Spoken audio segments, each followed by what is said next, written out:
الحمدللہ رب العالمین والصلاة والسلام علی رسولہ النبی الکریم وعلی آلہ وصحبہ اجمعین، اما بعد فاعوذ باللہ من الشیطان الرجیم، بسم اللہ الرحمن الرحیم۔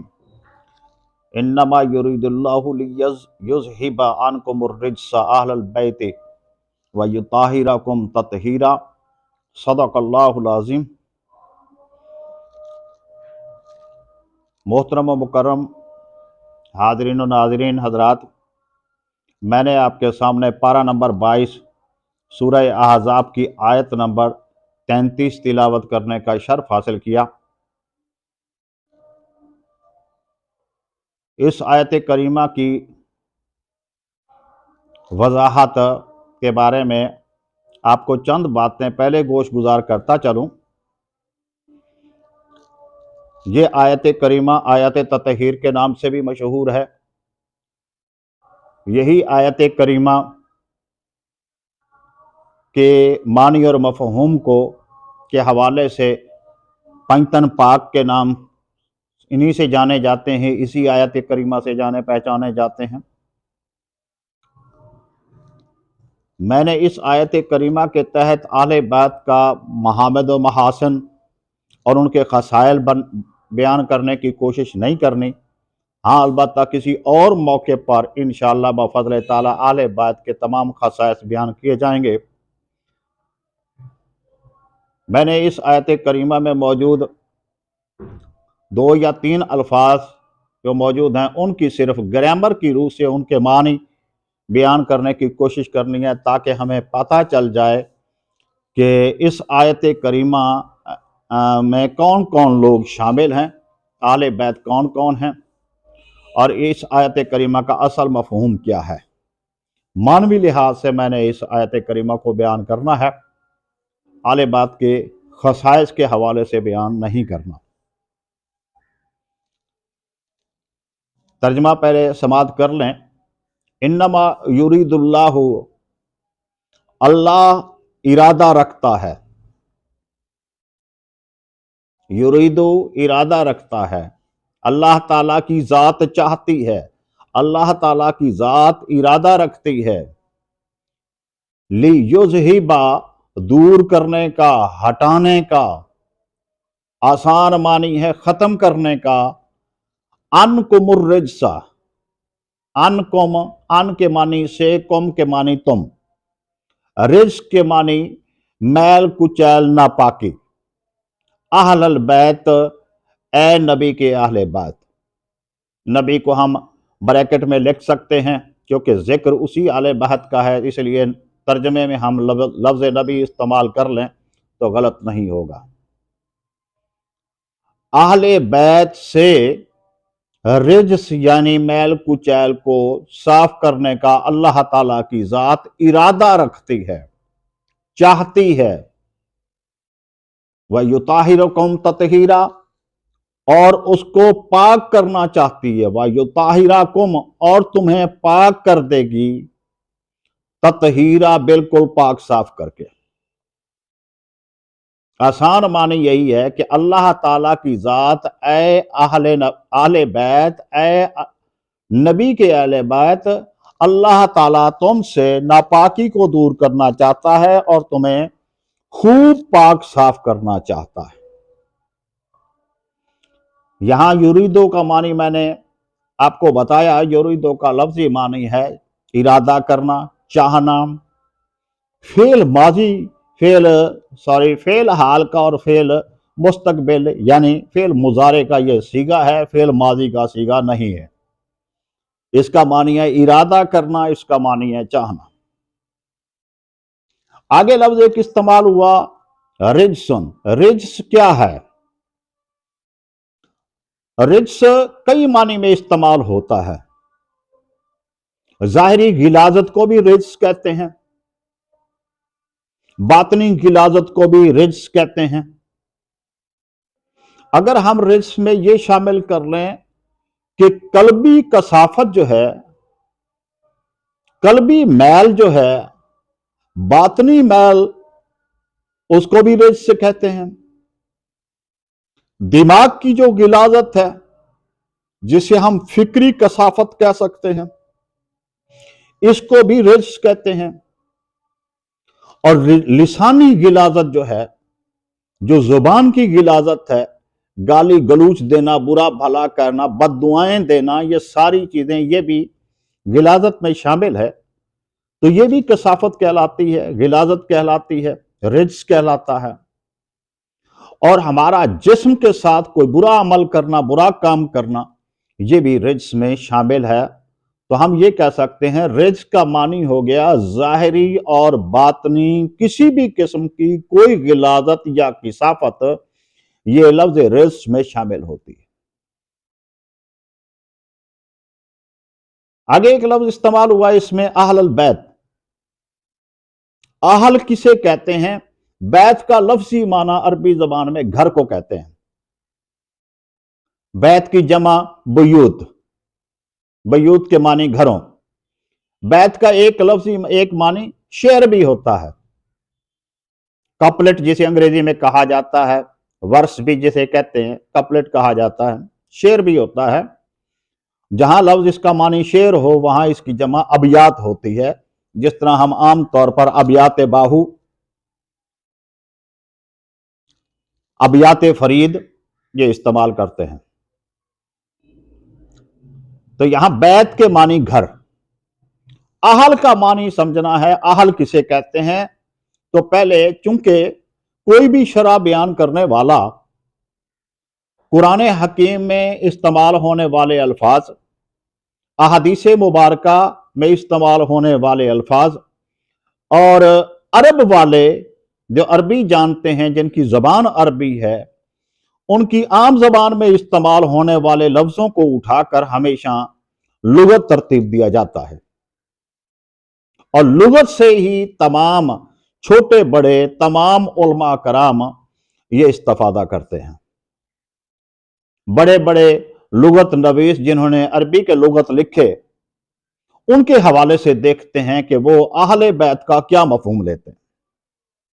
नंबर एक नंबर पर अल्लामा हुसैन बिन मोहम्मद रागिब अस्फहानी, जिनकी वफात 502 हिजरी में हुई, इन्होंने अल मुफरदात जल्द नंबर 1 सफा नंबर 37 पर अहल का मानी लिखा है कि अहल का पहला मानी है रिश्ता,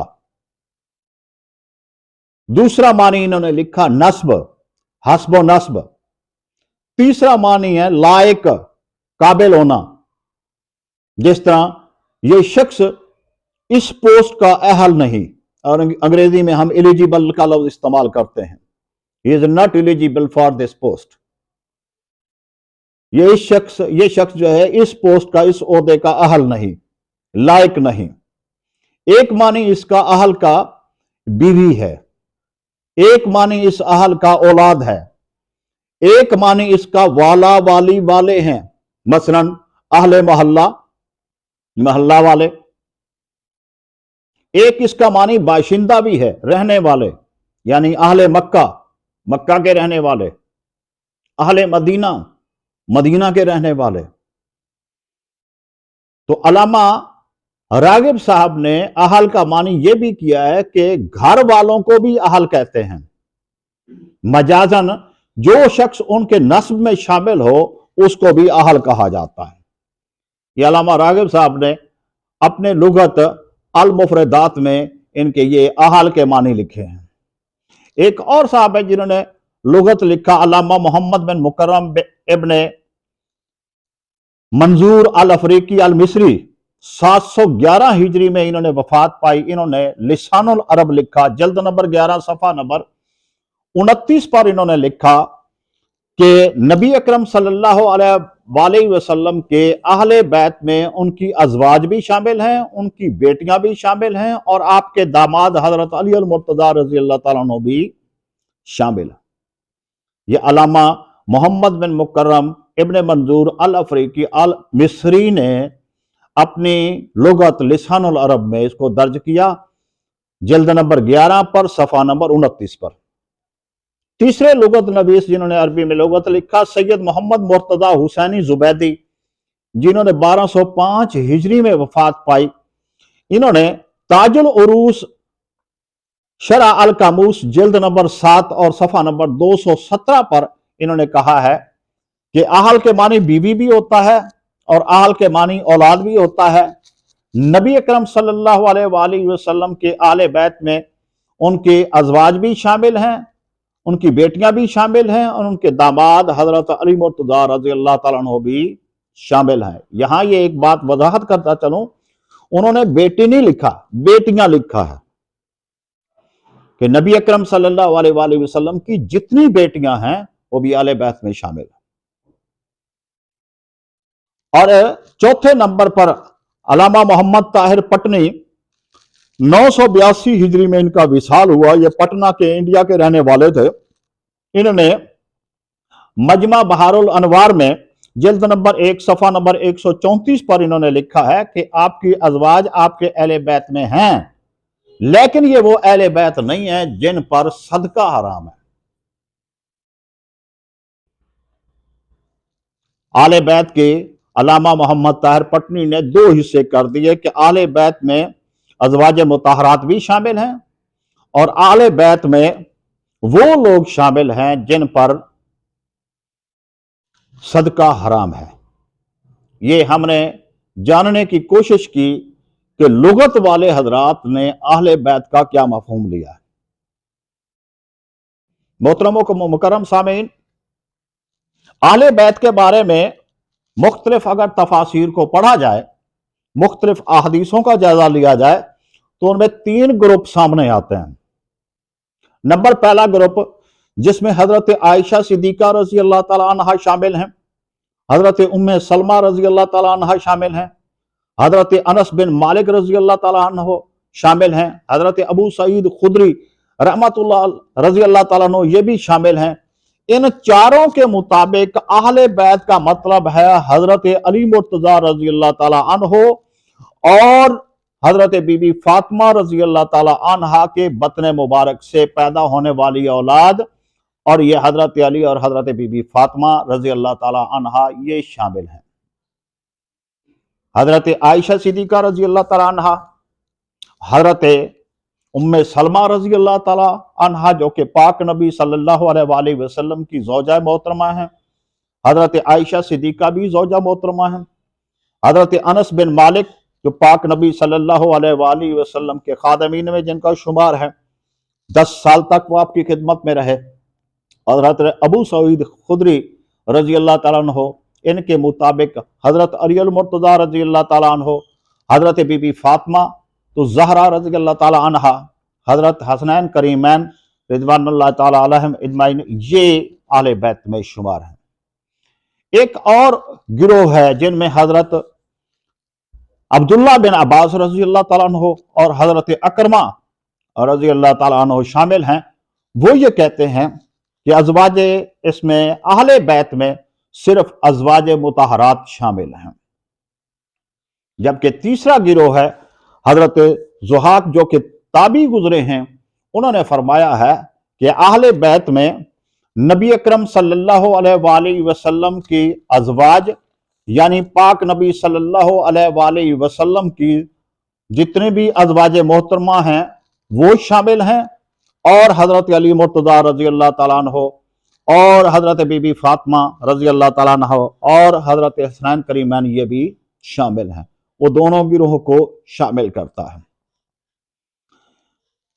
बाज किताबों को ये पढ़ा जाए तो खसूसन बिलखसूस मुसलमानों का एक गिरोह ये एतराज करता है कि अगर इसमें आहले बैत में नबी अकरम सल्लल्लाहु अलैहि वसल्लम की अजवाज अगर शामिल होती तो इस आयत करीमा में मुजक्कर के सीगी ज़मीरें ना आती, मुअन्नस की ज़मीरें आती। तो मैं उनके एक बात गोश गुजार करना चलता हूं कि ग्रामर की रूह से, अरबी ग्रामर की रूह से अगर देखा जाए, अरबी के ग्रामरियन जितने भी हैं उनको पढ़कर देखें तो आपको एक कायदा वाज़े मिलेगा कि जब भी मुजक्कर का जिक्र और मुअन्नस का जिक्र इकट्ठा आता है तो उस सूरत में मुजक्कर को तकदीम हासिल होती है। सीगे मुजक्कर के इस्तेमाल होते हैं, मुअन्नस के इस्तेमाल नहीं होते। ये बात दिमाग में बिठा लें, क्लियर कर लें। मैंने सिर्फ आज इसका मफहूम क्लियर करना है। आले बैत के खसाइस फिर किसी लेक्चर में इंशाल्लाह बयान करूंगा, चूंकि ये जब तक मफहूम क्लियर ना हो तो शायद खसाइस भी क्लियर ना हो सकें। दोबारा मैं गोश गुजार करता चलूं कि अरबी का कायदा यह है, कुरान पाक का भी उसलूब यही है, हदीस पाक में भी इसी उसलूब को अपनाया गया, और अरब वाले भी इसी तरीके से ये इस्तेमाल करते थे कि जब मुजक्कर और मुअन्नस का इकट्ठा इस्तेमाल करते थे तो वो मुजक्कर के सीगे इस्तेमाल करते थे, मुअन्नस के सीगे इस्तेमाल नहीं करते थे। नंबर एक बात इसकी। दूसरी, इस सवाल के जवाब में यह कहा जा सकता है, बल्कि मैं ये कहता हूं कि लफ्ज अहले बैत लफ्जन बजाते खुद मुजक्कर है, लफ्जन मुजक्कर है, मानन मुअन्नस है। इस तरह भी समझ नहीं आता तो यूं समझ लें, अहले बैत का लफ्ज मुजक्कर है, यह मानी मुअन्नस के देता है। ज़मीरों के हिसाब से लफ्ज की रियायत होती है, मानी की रियायत नहीं होती। अगर ज़मीर लाए जाएं तो लफ्जों की रियायत हो सकती है, मानी की रियायत नहीं होती। ये बात दिमाग में रहे। इस वक्त तक मैं आपको सिर्फ इतना साबित कर सका कि लुगत में आले बैत का क्या मानी है। तो लुगत में हमने देखा आले बैत का मानी बीवी भी है, आले बैत का मानी औलाद भी है, आले बैत का मानी रिश्ता भी है, आले बैत का मानी वाला वाली वाले बाशिंदे भी हैं, आले बैत का मानी नस्ब भी है। अब कुरान हकीम की चंद आयतों के हवाले लेकर और फिर हदीस पाक के हवाले, फिर फुक़हा कराम के हवालों के हमसे ये साबित करते हैं कि देखते हैं कि आले बैत किसे कहा जाता है। तो कुरान हकीम की एक आयत करीमा पारा नंबर 16 में मौजूद है, सूरह मरियम की आयत नंबर 55 जो है ये मौजूद है। वाकाना यामुरु अहलहू बिस्सलाती वज़्ज़कात। हजरत इस्माइल अलैहिस्सलाम ने अपने बीवी बच्चों को नमाज पढ़ने और ज़कात देने का हुक्म दिया। यहां अहल के मानी पारा नंबर 16 सूरह मरियम की आयत नंबर 55 में इस अहल के मानी है बीवी बच्चे। और एक आयत करीमा पारा नंबर 16 सूरह तोहा की आयत नंबर 10 है, फाकाला ले आले हिम को सू इन्नी अनस्तु नारा। हजरत मूसा अलैहिस्सलाम ने अपने बीवी से कहा कि ठहरो, मैंने आग देखी है। यहां अहल के मानी बीवी है। तीसरी आयत करीमा पारा नंबर 12 में सूरह हूद की आयत नंबर 73 यानी 73, उसमें मौजूद है कालू आताजे बीना मिन अमरिल्लाहि रहमतुल्लाहि व बरकातुहु अलैकुम अहलल बैत। फरिश्तों ने हजरत इब्राहीम अलैहिस्सलाम की बीवी हजरत सारा रजी अल्लाह ताला अन्हा से कहा कि क्या तुम अल्लाह के कामों पर ताज्जुब करती हो? ऐ अहले बैत, तुम पर अल्लाह की रहमतें और बरकतें नाजिल हों। यहां अहले बैत से मुराद सिर्फ हजरत सारा को कहा गया, जिसमें हजरत इब्राहीम अलैहिस्सलाम भी शामिल हैं। एक आयत करीमा, इसको गौर से समात करेंगे, उम्मीद काफी है काफी जाविये इससे वाज़ेह होंगे। एक आयत करीमा इसी सूरा जिसको मैंने मौजू बनाया, इसी सूरा की आयत करीमा मैंने 33 आपके सामने पढ़ी, जो पारा नंबर 22 सूरह ahज़ाब की आयत नंबर 33 थी। मैं आपके सामने इसी सूरत की सूरह ahज़ाब की आयत नंबर 32 گوش گزار کرنے چلا ہوں، تو رب کریم نے قرآن پاک میں ارشاد فرمایا یا نساء النبی، اے نبی کی بیویوں، لستن کا احد من النساء، تم عورتوں میں سے کسی ایک کی مثل بھی نہیں ہو، یعنی کوئی عورت تمہارے مثل نہیں ہے، کوئی ایک عورت بھی تمہاری مثل نہیں ہے۔ انتا کہتن، اگر تم اللہ سے ڈرتی رہو۔ اب یہاں سوال یہ پیدا ہوتا ہے کہ اللہ کریم نے پارہ نمبر 22 سورہ احزاب کی آیت نمبر 32 میں یہ جو ارشاد فرما دیا، اے نبی کی بیویوں، کوئی اور عورت تمہاری جیسی نہیں ہے اگر تم ڈرتی رہے تو یہاں اگر غور کیا جائے تو اگر نبی اکرم صلی اللہ علیہ وآلہ وسلم کی بیویاں موجود ہیں تو ادھر پاک نبی صلی اللہ علیہ وآلہ وسلم کی دختر حضرت بی بی فاطمہ رضی اللہ تعالی عنہا بھی موجود ہیں، وہ بھی عورت ہیں۔ اب سوال یہ پیدا ہوتا ہے ان دونوں میں سے ازواج مطہرات میں اور پاک نبی صلی اللہ علیہ وآلہ وسلم کی بیٹی حضرت فاطمہ الزہرا میں سے افضل کون ہے اس آیت کے حوالے سے؟ تو میں ایک دو باتیں اس کے حوالے سے آپ کے گوش گزار کرتا چلوں۔ نبی اکرم صلی اللہ علیہ وآلہ وسلم کی بیویوں کو دیگر تمام عورتوں پر فوقیت اور تفوق اس لیے بھی حاصل ہے جو وہ پاک نبی صلی اللہ علیہ وسلم کی بیویاں ہیں، ان کے علاوہ کوئی بھی نبی کی بیوی نہیں۔ حضرت بی بی فاطمہ الزہرا رضی اللہ تعالی عنہا حضرت علی مرتضی رضی اللہ تعالیٰ عنہ کی بیوی ہے، نبی اکرم صلی اللہ علیہ وآلہ وسلم کی وہ بیٹی ہیں۔ ایک تفوق یہ ہے ازواج مطہرات کو دنیا کے اس آیت کے حوالے سے دنیا کی تمام عورتوں پر ازواج مطہرات کو اس لیے فضیلت حاصل ہے کہ وہ نبی اکرم صلی اللہ علیہ وآلہ وسلم کی بیویاں ہیں۔ دوسرا تفوق اس لیے بھی حاصل ہے کہ قرآن پاک کا ارشاد ہے کہ نبی کی جو بیویاں ہیں وہ مومنین کی مائیں ہیں۔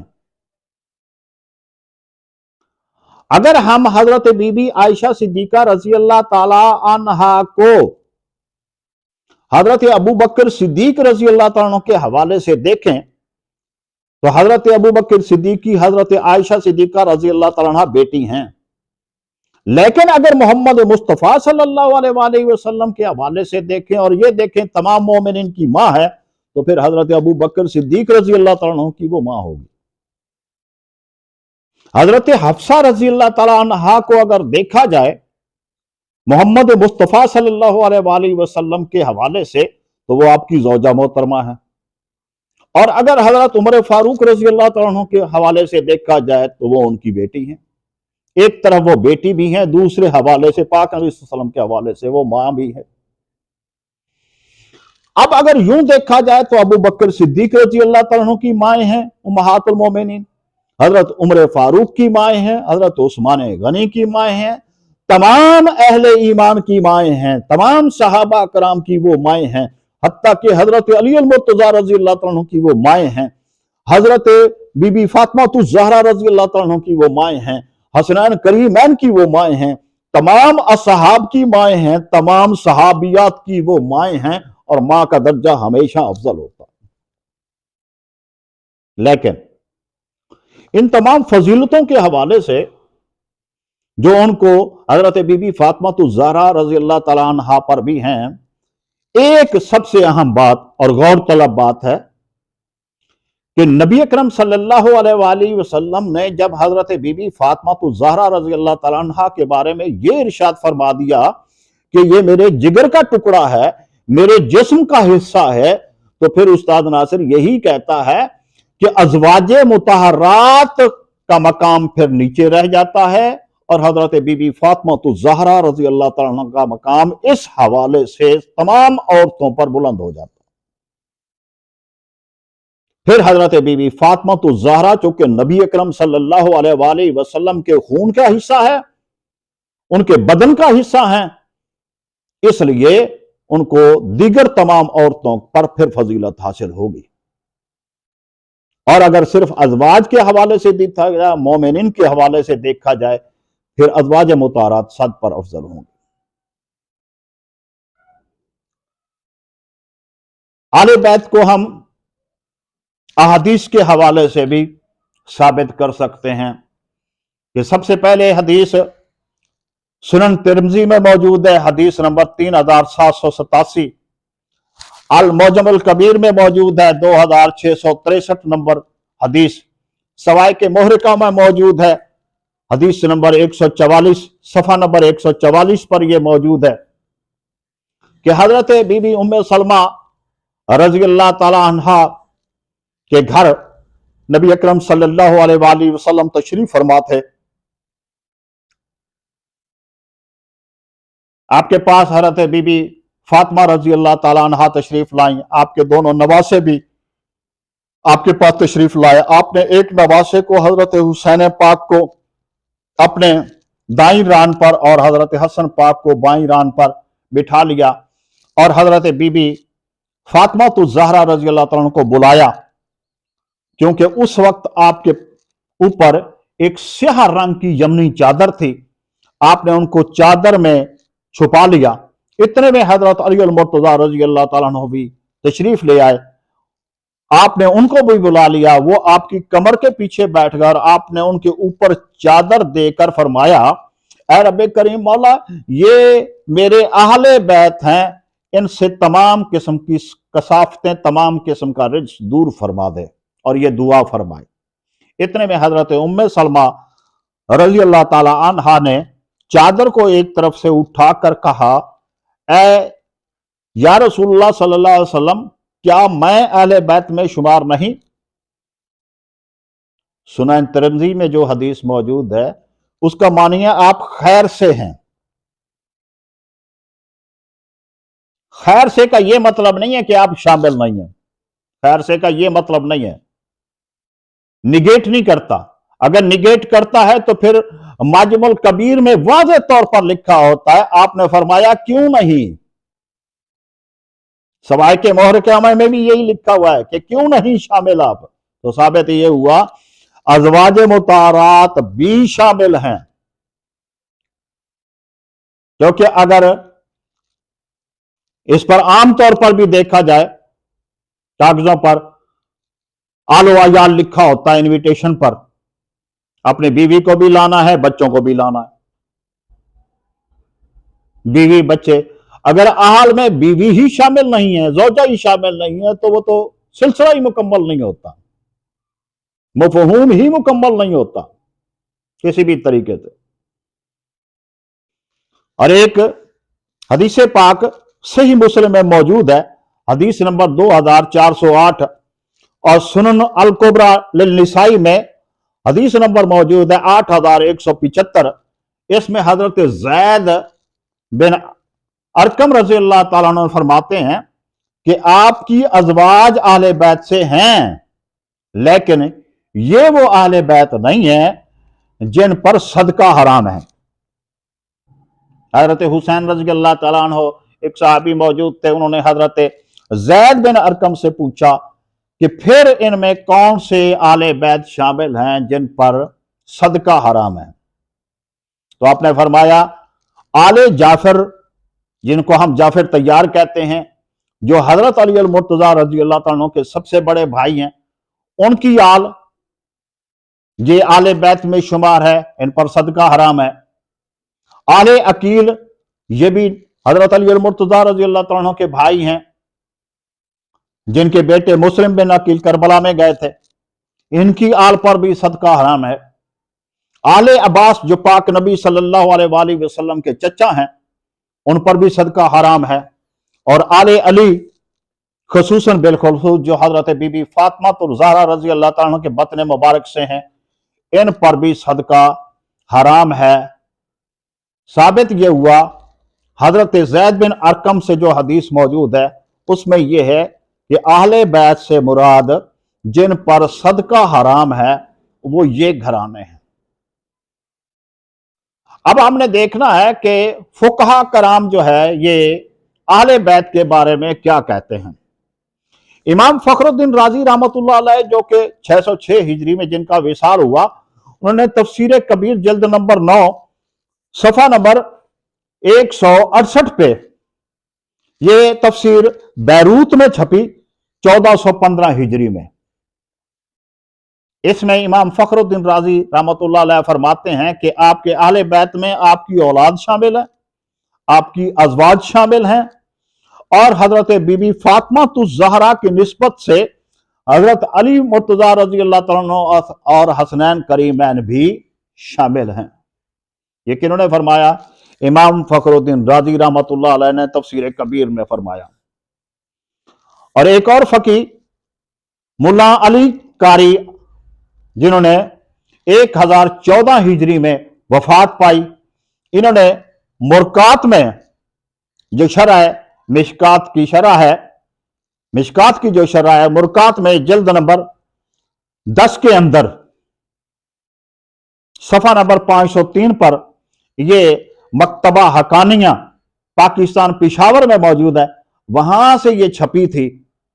تو انہوں نے کہا کہ آل بیت سے مراد ازواج مطہرات بھی آل بیت میں شمار ہیں، کیونکہ ازواج مطہرات ہی آل بیت میں شامل ہیں، کیونکہ اس آیت سے پہلے اور اس آیت کے بعد ازواج مطہرات کا ذکر ہے، اس لیے اس آیت میں آل بیت سے مراد صرف ازواج مطہرات ہیں، وہ یہ فرماتے ہیں۔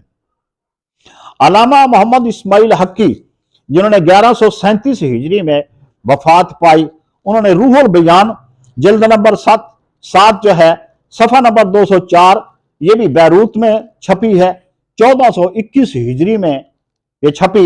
انہوں نے بھی فرمایا کہ نبی اکرم صلی اللہ علیہ وآلہ وسلم کی ازواج آل بیت میں شامل ہیں، اور ازواج شامل نہیں تو قرآن مجید کی آیت کی نص کی نفی ہے۔ یعنی وہ لوگ جو نبی اکرم صلی اللہ علیہ وآلہ وسلم کی بیویوں کو شامل نہیں کرتے، وہ قرآن پاک کی ایک واضح آیت کی نفی کرتے ہیں۔ اور علامہ ابو حیان محمد بن یوسف اندلسی جنہوں نے 754 ہجری میں وفات پائی، البحر المحیط جلد نمبر 8 صفحہ نمبر 479 یہ بھی بیروت میں چھپی 1414 میں۔ انہوں نے بتایا کہ نبی اکرم صلی اللہ علیہ وآلہ وسلم کی ازواج آل بیت میں ہیں، کیونکہ وہ گھر میں رہتی تھیں اور انہی کے گھر پر وحی نازل ہوتی تھی۔ حضرت اکرمہ رضی اللہ تعالیٰ عنہ کا فرمان گرامی موجود ہے، تاریخ معروف تاریخ ہے، تاریخ دمشق الکبیر، یہ جلد نمبر 73 صفحہ نمبر 111 یہ بھی بیروت میں چھپی 1421 ہجری میں۔ انہوں نے کہا جو شخص چاہے میں اس سے مباہلہ کر سکتا ہوں کہ یہ آیت نبی اکرم صلی اللہ علیہ وآلہ وسلم کی ازواج کے بارے میں نازل ہوئی ہے۔ حضرت اکرمہ صاحب نے فرمایا میں جو شخص چاہے میں ان سے مباہلہ کر سکتا ہوں۔ یہاں ایک چھوٹی سی ہم اس کو اختتام کی طرف لے چلتے ہیں۔ ہم نے لغت کے حوالے سے دیکھا آل بیت کا کیا مفہوم ہے، ہم نے قرآن حکیم کی آیت سے حوالے لیے، احادیث پاک کے حوالے سے آل بیت کے حوالے لیے، فقہ کرام کے اقوال آل بیت کے بارے میں دیکھے۔ یہاں اس آیت کے حوالے سے کچھ باحث طلب سوال ہیں۔ اس میں یہ ہے کہ اس آیت میں کوئی ایسا لفظ موجود نہیں۔ پوری آیت انما یرید اللہ لیذھب عنکم الرجس اہل البیت یطہرکم تطہیرا، اس آیت کریمہ میں کہیں بھی ایسے موجود نہیں ہے کہ اللہ تعالیٰ نے یہ فرمایا ہو کہ میں آل رسول کی، خصوصاً بالخصوص آل رسول کے سیاق و سباق کے حوالے سے دیکھا جائے تو ان کو گناہ سے پاک کرنا چاہتا ہوں، بلکہ سیاق و سباق کے حوالے سے دیکھا جائے، یعنی اس آیت سے پہلے کی آیات دیکھی جائیں، اس آیت کے بعد والی آیات دیکھی جائیں، تب بھی اس سے مراد ازواج مطہرات بنتی ہیں۔ اللہ تعالیٰ کی ذات نے آل رسول صلی اللہ علیہ وآلہ وسلم کے بارے میں یہ آیت نازل نہیں کی، بلکہ یہ ازواج مطہرات کے بارے میں نازل ہوئی۔ حضرت علامہ شیخ الحدیث غلام رسول سعیدی رحمۃ اللہ علیہ نے تبیان القرآن میں یہ اسی آیت کے حوالے سے یہ بحث اس میں موجود ہے، اور دوسرا انہوں نے یہ جواز پیش کیا کہ عصمت کا یہ مطلب نہیں ہوتا کہ گناہ کا صدور جو ہے ممتنع اور محال ہو جائے، ورنہ گناہ کے ترک کرنے اور اطاعت کرنے کا مکلف ہونے کا کرنا صحیح نہیں ہوگا۔ اس جملے کو میں آسان لفظوں میں پیش کرتا ہوں کہ اگر رب کریم نے سرے سے ہی کسی شخص میں کسی چیز میں گناہ کا عنصر رکھا ہی نہیں، تو پھر یہ کیا اصول ہے، کون سا قاعدہ ہے کہ رب کریم یہ کہے میں آپ سے ناپاکی کو دور کرنا چاہتا ہوں، جب ہے ہی نہیں ناپاکی ان میں، رب کریم نے پہلے سے رکھی ہی نہیں ہے، تو پھر یہ کس طریقے سے؟ تو عصمت کا یہ مطلب نہیں ہوتا کہ سرے سے رب کریم نے ناپاکی رکھی نہیں ہے ہم اس کو عصمت میں شمار کریں۔ عصمت کا یہ مطلب ہوتا ہے کہ رب کریم نے فطرت پر انسان کو تخلیق کیا، اور انسان نے تقوی کی راہ اختیار کرتے ہوئے اپنے رب کو راضی کرنے کے لیے اس نے نفس پر قابو پا کر کسی قسم کی کوئی قلبی، کوئی فکری، کوئی لسانی، کوئی جسمانی اس قسم کا کوئی گناہ یا کوئی کثافت میں وہ نہ گرا، گناہ اس سے سرزد نہ ہوا، اس کو عصمت کا درجہ دیا جا سکتا ہے۔ اگر اہل بیت، تیسرا انہوں نے بتایا کہ اگر اہل بیت معصوم ہیں اس سلسلے میں کہ ان سے گناہ سرزد سرے سے ہو ہی نہیں سکتا، رب کریم نے ان میں یہ عنصر رکھا ہی نہیں سرے سے کسی بھی قسم کا، تو پھر یہ آیت اتارنا عبث ہے، پھر اس آیت کے اترنے کا کوئی بھی فائدہ نہیں ہے، جس میں ہم یہ کہیں کہ جی دیوار موجود کھڑی ہے اور میں نے آج تک نہیں دیکھا اس دیوار کو چلتے ہوئے، تو یہ میرا کہنا فضول ہوگا۔ اللہ کے بندو، کبھی بھی بے جان چیزیں بھی کبھی چلتی ہیں، یا رب کریم نے ان کو فرمایا ہی معصوم ہے اور ان کو معصوم قرار دے دیا ہے شروع سے، غلطی ان سے گناہ سرزد ہو ہی نہیں سکتا، تو پھر اس آیت کریمہ کے نازل کرنے کا کیا مطلب ہے؟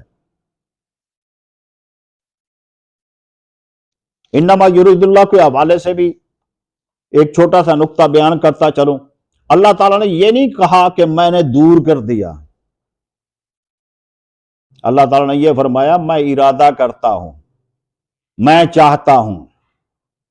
اگر کسی چیز کا ارادہ کر لیا جائے تو اس کا مطلب یہ نہیں ہوتا ارادہ کرنے سے کوئی چیز پاک ہو جاتی ہے، جب تک وہ پاک کر نہ دی جائے، اور ارادے کے واپس لے لینے سے کوئی گناہ واقع نہیں ہوتا۔ ارادہ کر لینے سے یا ارادے کے واپس لے لینے سے کوئی گناہ واقع نہیں ہوتا۔ اور اگر آل بیت معصوم ثابت نہیں ہے، اگر ان کا پورا ہونا ضروری ہو تو لازم آئے گا کہ تمام مسلمان معصوم ہوں۔ اگر ارادہ کرنے سے آل بیت معصوم قرار پاتے ہیں تو پھر تمام اہل ایمان معصوم قرار پائیں گے۔ کس کے حوالے سے؟ یہ آیت نمبر قرآن پاک میں موجود ہے، پارہ نمبر 6 سورہ مائدہ، پارہ نمبر 6-7 میں موجود ہے، سورہ مائدہ کی آیت نمبر 6 ہے، ما یرید اللہ،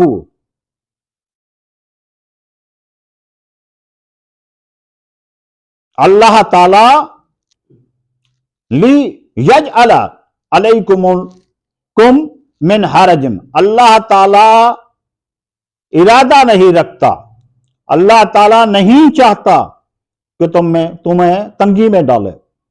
یہ کن کو خطاب ہے؟ عام مومنین کو، عام صاحب ایمان کو، خصوصاً بالخصوص تیمم کے حوالے سے جو مسئلہ آیا، غسل کے حوالے سے مسئلہ آیا، پاکیزگی حوالے سے رب کریم نے تمام مومنین کو خطاب کیا۔ اس وقت یہ آیت نازل ہوئی کہ اللہ تعالیٰ तुमको किसी तंगी में डालना नहीं चाहता। अल्लाह ताला का कोई इरादा नहीं है। अगर इरादा करने से वो काम पक्का हो जाता है, गुनाह खत्म हो जाते हैं, तो मेरे नजदीक तमाम मोमिनीन फिर पाक है। क्योंकि ये आयत मौजूद है, मिन हाराजन वलाकिन युरीदु, और बल्कि इरादा रखता है अल्लाह, इससे भी बढ़कर इरादा है, लियुताहिराकुम, कि तुम्हें पाक कर दे। अल्लाह तुम्हें पाक करने का भी इरादा रखता है। वलियु तिम्मा, और मुकम्मल करने का, तमाम करने का, नेमत हु, अपनी नेमत अलैकुम, तुम पर।